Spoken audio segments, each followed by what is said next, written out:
Assalamualaikum warahmatullahi wabarakatuh. Sahabat muslim Khairul AB Channel, jumpa lagi di channel kesayangan kita bersama. Kali ini kita sedikit menceritakan tentang sejarah Fatimah binti Maimun, seorang wali wanita. Tapi sebelum kita lanjut, jangan lupa yang belum subscribe silakan klik tombol subscribe. Terima kasih.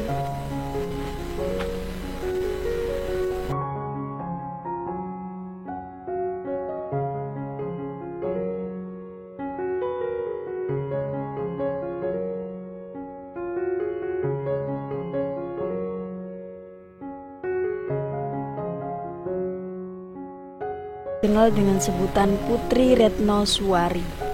Lahir di Malaka pada tahun 1064 Masehi. Ayahnya bernama Maimun, bergelar Sultan Mahmud Shah Alam, dan berasal dari Iran.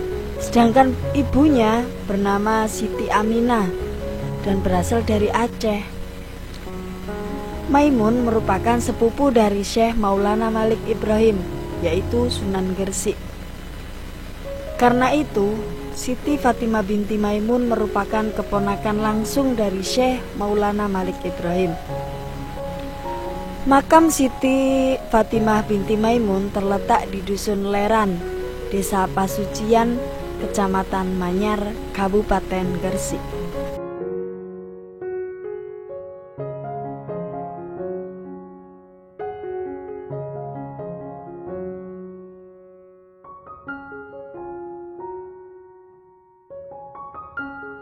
Berada tidak jauh dari gerbang tol Manyar yang terhubung Gresik dengan Surabaya dan Sidoarjo.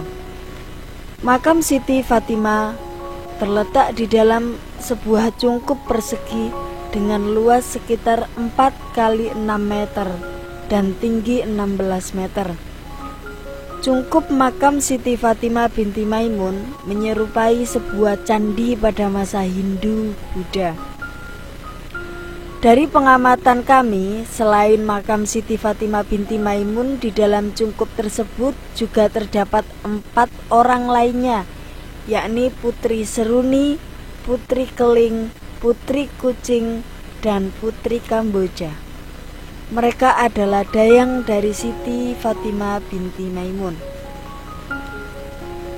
Menurut keterangan Ainur Rafi, Siti Fatimah binti Maimun datang ke Tanah Jawa atas perintah Syekh Maulana Malik Ibrahim untuk menyebarluaskan agama Islam. Syekh Maulana Malik Ibrahim menginjak kaki di Tanah Jawa sekitar tahun 1079 sampai 1080.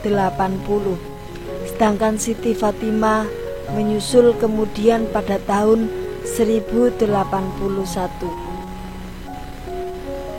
Saat datang ke Tanah Jawa, Siti Fatimah binti Maimun masih berumur 17 tahun. Kedatangan Siti Fatimah sendiri dimaksudkan untuk menyebarluaskan agama Islam lewat jalur pernikahan. Kala itu Syekh Maulana Malik Ibrahim berniat mengawinkan Siti Fatimah dengan seorang raja yang beragama Buddha. Niat Syekh Maulana Malik Ibrahim menyebarkan agama Islam sempat mengalami kesulitan karena masyarakat di sini masih kuat dipengaruhi agama Hindu-Buddha. Akhirnya Siti Fatimah pun setuju untuk dinikahkan demi menyebarkan agama Islam yang lebih luas di Tanah Jawa. Siti Fatimah akhirnya datang ke Jawa ditemani ayah, ibu beserta rombongan yang terdiri dari kerabat dan pengikut Siti Fatimah dan pengikut Maimun atau Sultan Mahmud Shah Alam, yaitu ayah dari Siti Fatimah. Namun sayang, sebelum pernikahan tersebut terlaksana, Siti Fatimah terlebih dulu wafat akibat wabah penyakit yang menyerang di daerah Leran dan sekitarnya kala itu.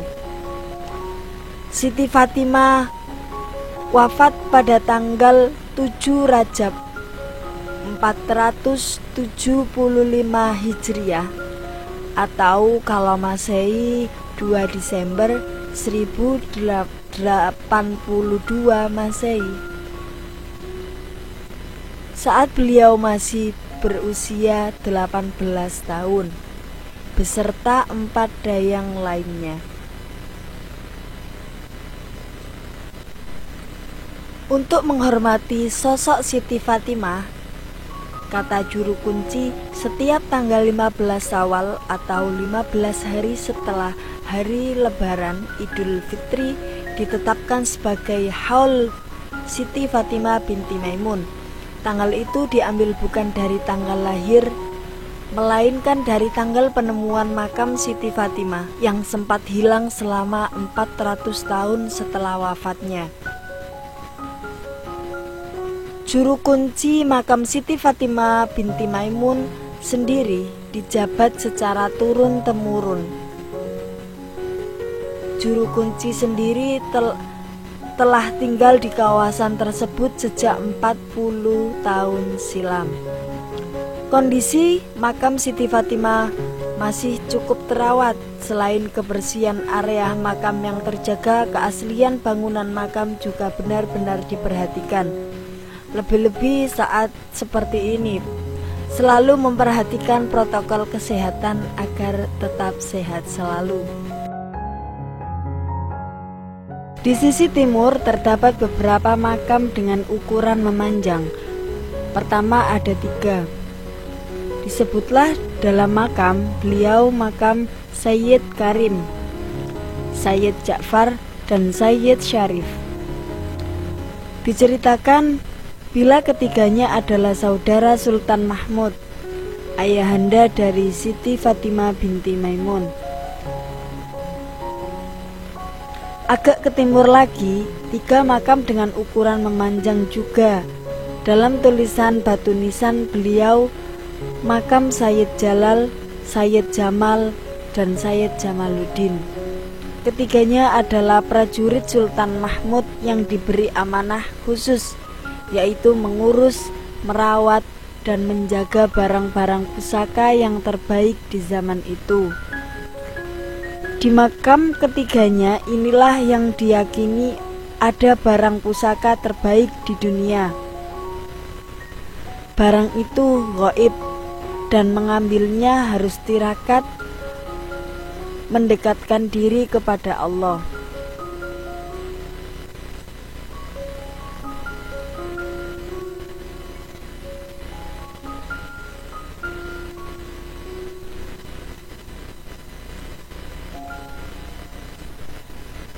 Sampai saat ini tidak ada yang mampu mengambil barang-barang pusaka terbaik di Nusantara tersebut karena selalu gagal dalam lelakon.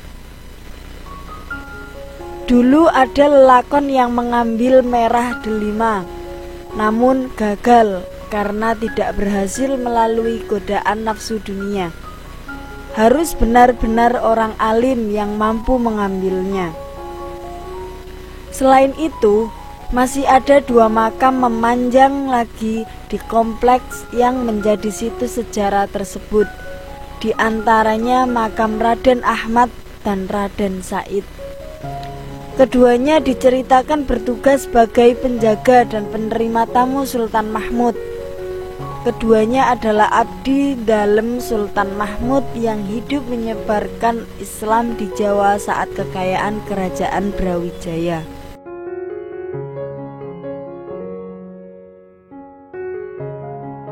Meski hidup di era sebelum Wali Songo, namun karena kesolehan dari Sultan Mahmud membuat makam panjang dan makam Siti Fatimah binti Maimun tidak pernah sepi berziarah.